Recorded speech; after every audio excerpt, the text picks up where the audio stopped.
우리 함께 보실 말씀 사도행전 18장 24절입니다. 신약성경 219쪽에 있습니다. 사도행전 18장 24절부터 19장 7절까지 말씀.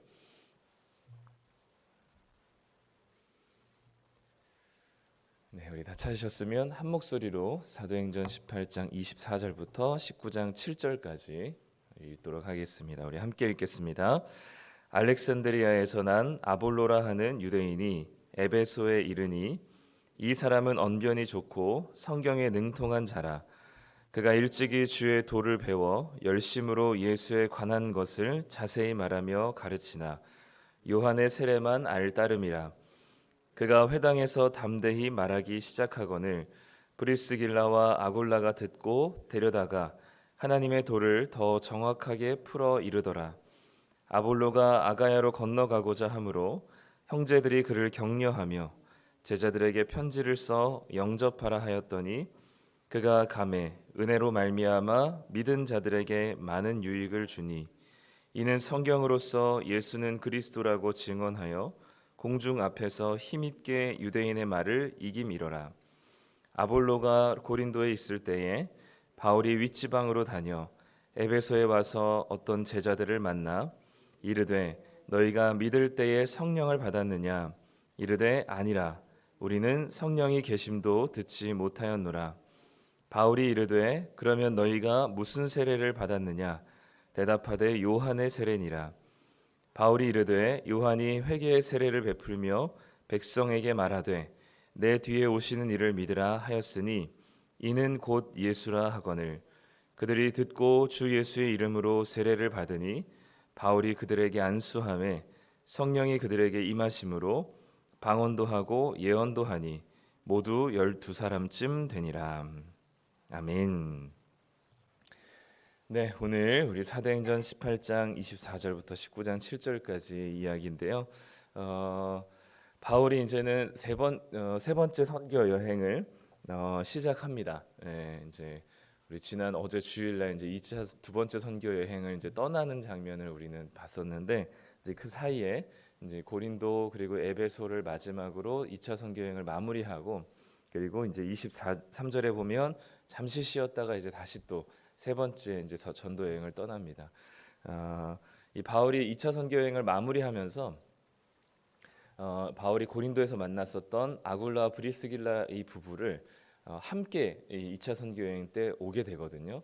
그러면서 에베소라는 지역에 도착해 2차 선교 여행 때 마지막에 도착하면서 이 에베소에 이 아굴라 브리스길라를 이 부부를 남겨두고 본인은 이제 이 안디옥 교회 파송 교회로 다시 돌아가죠.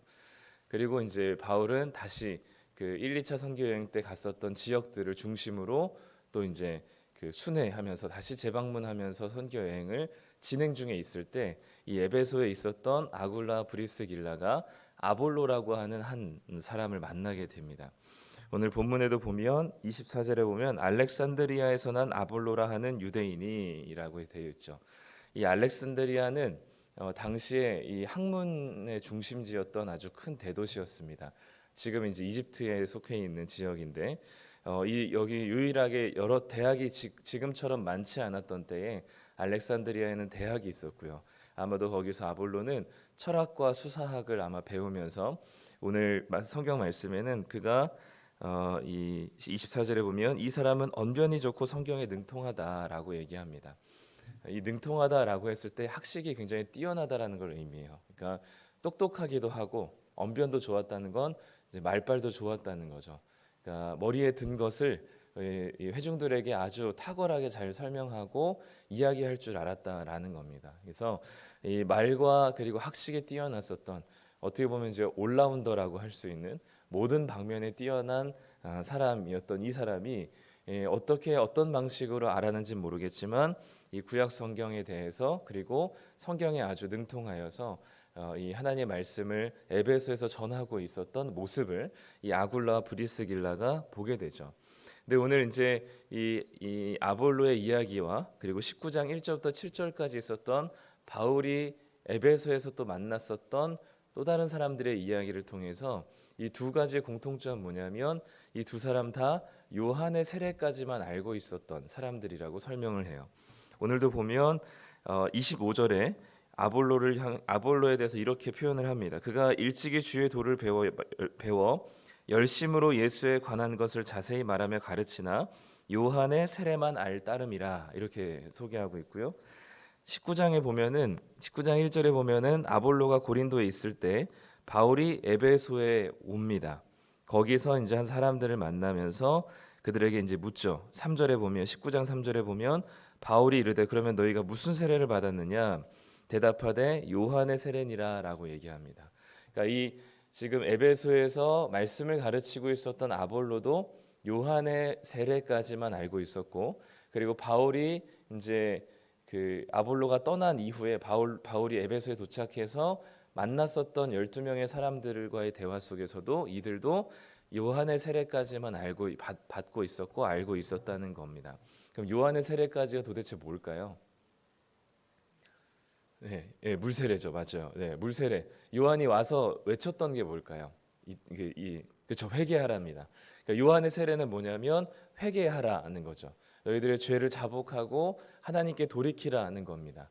물론 여기에도 예수 그리스도의 이름이 들어가야 하지만 요한의 이 세례는 요한의 세례와 이 바울과 그리고 아굴라와 브리스길라가 가르쳤던 세례는 성령 세례인 거고요. 여기까지는 요한의 세례인 겁니다. 아직은 요한의 세례까지밖에 몰랐다라는 것은 죄를 회개하는 것 정도까지, 그리고 이 죄를 구원할 메시아가 온다는 것 정도까지는 아는 것이지, 그게 예수 그리스도라는 사실은 모르는 것이고, 예수 그리스도가 이 땅에 메시아이시고 우리의 죄를 영원히 대속하실 그분께서 이 땅에 오시면 진정으로 우리에게 베푸실 세례는 성령 세례라는 사실을까지는 몰랐다는 거죠.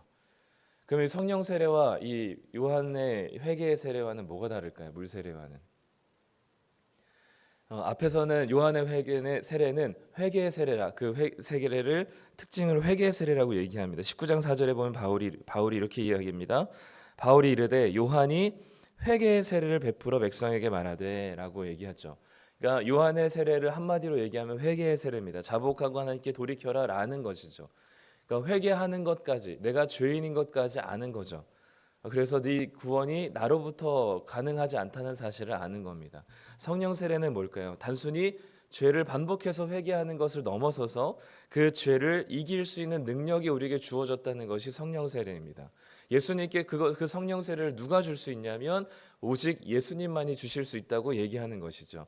요한복음에서도 예수님께서 그렇게 말씀하시죠. 내가 가야만 너희들에게 더 유익하다. 왜냐하면 내가 육신으로 너희가 함께 있는 것보다 내 성령이 보혜사 성령이 너희들과 함께하여서 24시간 하루 종일 평생토록 그 성령이 우리 가운데 영원히 부어져서 그 성령과 함께 우리 안에서 무슨 일이 일어나냐면 맨날 죄짓고 회개하는 일만 하는 것이 아니라, 그거의 반복적인 일만 하는 것이 아니라, 이제는 그 죄를 이길 수 있는 하나님의 능력과 영이 우리에게 임하게 되어서 이제는 죄를 이길 수 있고 또 죄를 극복할 수 있는 하나님의 능력이 우리에게 주어지니, 이제는 이전에 요한의 세례가 하나님 잘못했습니다, 회개합니다라고 매번 돌이키고 회개하는 것이라면, 이제는 성령 세례를 통해서 죄를 이길 수 있는 경험과 효능감이 우리에게 생기게 되고, 그 성령 세례를 통해서 우리는 복음을 담대하게 전할 수 있는, 요한의 물 세례로는 맨날 잘못하고 하나님께 회개하는 것까지이지만,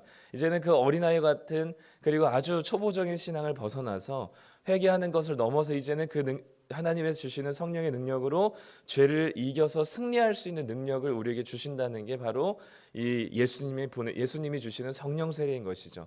그래서 바울이 얘기했죠. 성령의 전신갑주를 입으라고 했을 때 그 구원의 투구와 그 말씀의 검, 그 믿음의 방패, 그것이 다 뭘까요? 죄를 이길 수 있는 능력과 무기들이거든요. 그게 어떻게 주어지냐면 요한의 세례로는 주어지지 않고 예수님이 주시는 성령 세례로만이 주어질 수 있는 것입니다. 그렇기 때문에 요한의 세례는 회개의 세례라고 얘기할 수 있다면, 성령 세례는 죄를 이길 수 있는 능력의 세례인 것이죠. 더 이상 죄에 무너지지 않고, 죄에 눌리지 않고, 죄의 세력 가운데 아주 넘어지지 않고, 죄의 저주 아래 머물지 않고, 이제는 예수님의 능력으로, 성령의 능력으로 다시 일어나 힘있게 싸울 수 있는 능력이 우리에게 주어진다는 겁니다. 물론 물론 죄를 넘어질 수 있죠. 죄에 실수하고 넘어지고 연약해서 넘어질 수 있습니다. 그러나 우리에게 주어진 성령의 능력은 다시금 우리를 일으키셔서 이전과 달리 아주 패배하고 아주 좌절감 속에서 스스로 무너지지 않고 하나님께서 주시는 성령의 능력으로 다시금 그 무기를 장착해서 일어설 수 있는 힘이 주어지고, 그리고 그것을 반복하다 보면, 그 영적인 싸움을 반복하다 보면 우리는 이전에는 너무나 쉽게 무너졌었던 죄의 영역들에서 이제는 우리는 그 죄를 넉넉하게 이길 수 있는 자가 된다는 것입니다. 그게 바로 예수님이 우리에게 주시는 성령 세례인 것이죠. 그런데 이 아볼로를 비롯해서 에베소에 있었던 사람들은 요한의 세례까지만 알고 있었습니다. 요한이 가리키고 있었던 내 뒤에 오시는 예수님을 아직 알지 못했고, 메시아가 올 것이라는 그 요한의 예언은 이해하고 있었지만, 받아들이고 있었지만, 그것이 예수 그리스도라는 사실은 모르고 있었기 때문에 아볼로를 아굴라 브리스길라가 데려다가 그분이 바로 예수 그리스도이시고, 그 예수 그리스도가 무슨 말씀을 하셨고 어떤 사역을 하셨는지를 사복음서를 요약적으로 아마 가르쳐 줬을 것이고, 그 예수님께서 주시는 세례가 바로 성령 세례라는 사실을 가르쳐 줬을 겁니다. 바울도 마찬가지로 이 12명의 에베소 사람들에게 요한의 세례까지만 받았다라고 하는 사람들에게 그 요한이 자기 뒤에 오신다고 했었던 그분이 바로 예수님이시고, 그 예수의 이름을 믿는 자들에게 성령을 부어주셔서 이전에 연약하고 유약하고 아주 초보적인 믿음이 아니라 하나님께서 주시는 성령의 능력으로 담대히 싸워 이길 수 있는 은혜를 너희들에게 주신다는 사실을 이 에베소 12명의 사람들이 받아들이고, 그것을 믿게 되자 마치 오순절 성령의 강림과 같은 성령의 임함이 이 에베소 사람들에게 나타나게 된 것이죠. 집단적으로 성령이 임하게 된 것은 오늘 본문이 마지막으로 기록되고 있습니다. 예수를 믿어서 이 성령 세례를 받아서 나타난 결과들로 오늘도 6절에 보면은 방언하고 예언한다고 얘기했는데, 이거는 모든 성령 세례를 받은 사람들에게 바로 나타난 현상이 방언하고 예언한다는 것을 얘기하고 있는 건 아닙니다. 이거는 이 특정한, 이게 지금 이 본문에서 사도행전에서는 이 예언하고 방언하는 것, 이건 계속 같은 짝으로 가고 있거든요. 이 예언은 미래 이야기를 안다는 게 아니라 하나님께서 맡기신 말씀을 전한다는 의미입니다. 그러니까 지금 이 오순절 2장에, 사도행전 2장에 베드로를 비롯한 제자들에게 임했던 오순절 성령 사건과 또 사마리아 사람들에게 임했었던 성령 사건과 고넬료, 사도행전 10장에 얘기했던 고넬료와 그 가정에게 임했던 성령 사건과 오늘 에베소에 임했던 성령 사건은 모두 동일하게, 그러니까 지금 이 얘기는 뭐냐면 유대인이든 이방인이든 차별 없이 동일한 성령이 부어졌다는 사실을 얘기해주고 싶은 것이지, 우리가 지금 이 시대도 성령을 받으면 반드시 뭔가 방언을 해야만 하고 예언한다는 것을 얘기하고 싶은 건 아닌 거죠. 성령을 받아도 방언하지 못할 수 있습니다. 방언은 여러 은사 중에 하나일 뿐입니다. 근데 이 당시에는 꼭 이 장에, 사도행전 2장에 제자들, 유대인들에게 임했던 성령이 사마리아에도 이방인에게도 에베소에서도 동일한 성령이 임했다라는 것을 보여주기 위해서 동일한 현상을 기록하고 있는 것이죠. 어쨌든 오늘 중요한 것은 요한의 회개의 세례를 넘어서는 죄를 이길 수 있는 성령의 세례가 우리에게 주어졌다는 사실입니다. 우리 성도님들도 매번 그런 생각들을 하시죠. 저도 많이 합니다. 내가 이렇게 죄에 무너지고 죄에 자꾸 넘어지는데 내가 정말 예수 믿는 사람 맞나? 이렇게까지 죄를 짓고 예수님을 믿고 구원받았다고 하는데 내가 이렇게 죄를 짓고 연약하게 무기력하게 살아가는 게 맞나라고 생각하시면서 구원의 확신이 흔들릴 때가 있습니다. 네, 물론 우리의 연약함 속에서 하나님께서 일하시고 또 우리는 반드시 한계가 있는 존재임을 우리는 늘 자각해야만 하지만, 거기에만 우리가 초점이 되어서 그래 어차피 우리는 죄 짓는 사람이니까, 어차피 나는 연약하니까 라는 것으로 우리가 전제하고 시작하는 것은 좋지 않습니다. 우리가 날마다 아침마다 시작할 때 생각해야 될 것은 무엇이냐면, 물론 우리는 연약합니다. 근데 거기에서 머물러 있으면 안 되고요. 연약하지만 우리에게 성령을 주셨기 때문에, 우리와 함께 하시는 주님 때문에 우리는 누구보다 강할 수 있습니다.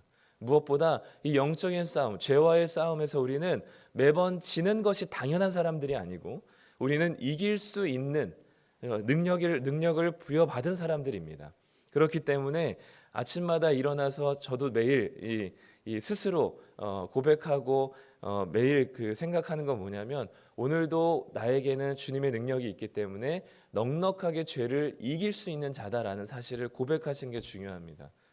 나는 어차피 죄인이니까 넘어지는 게 당연하다가 아니고 우리에게는 성령의 능력이 주어졌기, 성령 세례를 받았기 때문에, 예수님을 믿음으로 우리에게 성령이 주어졌기 때문에 우리 안에 있는 성령께서 우리로 하여금 죄를 이길 수 있는 능력을 주시고 우리의 여러 가지 불순종과 죄악의 현장 속에서 넉넉하게 하나님의 말씀에 따라 순종할 수 있는 능력이 우리에게 주어진 사람들이라는 사실이죠. 이것을 전제하고 이것을 기본으로 깔고 시작한다면 하루 가운데 이 영적인 싸움 가운데 아마 무기력하게 패배하고 지는 것보다 이겨서 싸워 승리하는 것들에 대한 경험들이 있으실 겁니다. 그럼 그런 경험들을 우리 나무 모임이나 또 지체들과 형제들과 함께 나눌 때 이것이 얼마나 풍성하게 우리 안에 성령의 능력이, 성령의 교통하심과 이 교제가 풍성하게 이루어지는지 몰라요. 그렇기 때문에 오늘도 우리는 요한의 회개의 세례뿐만 아니라 우리는 그것을 넘어서는 성령 세례를 우리에게 주셨습니다. 예수님께서 주님을 믿음으로 우리에게는 성령이 부어졌기에 이제는 우리는 오늘 하루, 매일 하루를 시작할 때, 물론 오늘 하루를 마감할 때 내가 이렇게 실패하고 넘어졌다는 사실도 인정할 뿐만 아니라 다시금 오늘 하루를 시작할 때 우리 안에 주신 성령께서 다시금 오늘도 충만하게 우리 가운데 역사하셔서 우리가 죄 가운데 넘어지지 않고 넉넉하게 이길 수 있는 능력을 부여하시도록, 그리고 그 넉넉하게 이길 수 있는 능력과 경험들이 우리 안에 많아지도록, 그리고 나는 넘어질 뿐만 아니라 다시 일어설 수 있는 자이고 성령의 능력을 통해서 죄를 이길 수 있는, 죄에 너무나 무기력하게 넘어지는 자가 아니라 죄를 이길 수 있는, 죄와 싸울 수 있는 자가 되었다는 사실을 고백하면서 하루를 시작하시길 바랍니다. 오늘도 우리는 구원의 투구와 이 성령의 전신갑주를 통하여서 입고 우리는 무장한 채로 오늘 하루를 시작할 때 이전과는 다르게 성령의 능력으로 우리 죄를 이길 수 있는, 하나님께서 베푸신 우리 가운데 불순종의 마음과 본성의 죄악된 마음들이 불쑥불쑥 찾아올 때마다 성령의 능력으로 힘써 싸워 이길 수 있는 능력이 우리 가운데 주어지게 될 것입니다.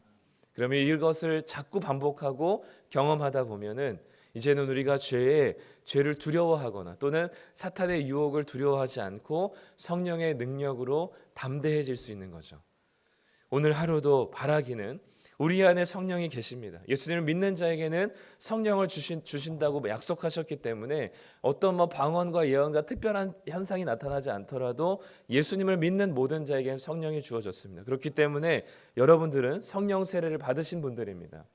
우리 안에 그 성령께서 역사하실 수 있도록 오늘도 우리가 기도하며 오늘 나아갈 때 하나님, 오늘도 우리 안에 계신 성령을 충만케 하여 주셔서 우리 성령이 충만한 가운데 우리가 오늘 하루도 죄와 싸워 넉넉하게 이길 수 있는 능력과 경험이 많아지게 하여 주시옵소서.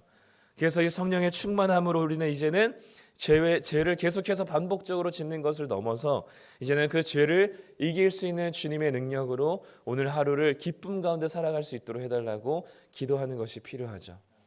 오늘도 바라기는 이 성령 세례로 충만하게 임하셔서 성령의 능력으로 오늘 하루 죄와 싸워 이기며 오늘 하루를 잠자리에 들 때 오늘 성령이 우리 가운데 충만하게 역사하셨다는 것을 인정하고 깨닫고 경험하며 오늘 하루를 또 마감하시는 그럼 오늘 성령의 충만한 하루가 되시기를 간절히 소망합니다. 기도하겠습니다. 하나님 감사합니다. 우리에게 예수님을 보내셔서 그 예수님을 통하여서 성령 세례를 베푸신 주님의 은혜를 기억합니다. 오늘도 우리가 잘 느끼지 못할지 모르겠지만 우리 안에 성령을 주셨음을 믿습니다. 우리 안에 계신 성령께서 오늘 하루도 우리는 죄와 싸워 이길 수 있는 능력을 부여하셨고 이제는 죄에 끌려다니는 자들이 아니라 죄를 차단하고 죄를 끊어낼 수 있는 성령의 능력이 우리 가운데 주어졌기에 오늘도 성령의 충만함을 힘입어 이제는 우리가 죄와 싸워 이길 수 있는 자가 되었음을 고백하게 하여 주옵소서.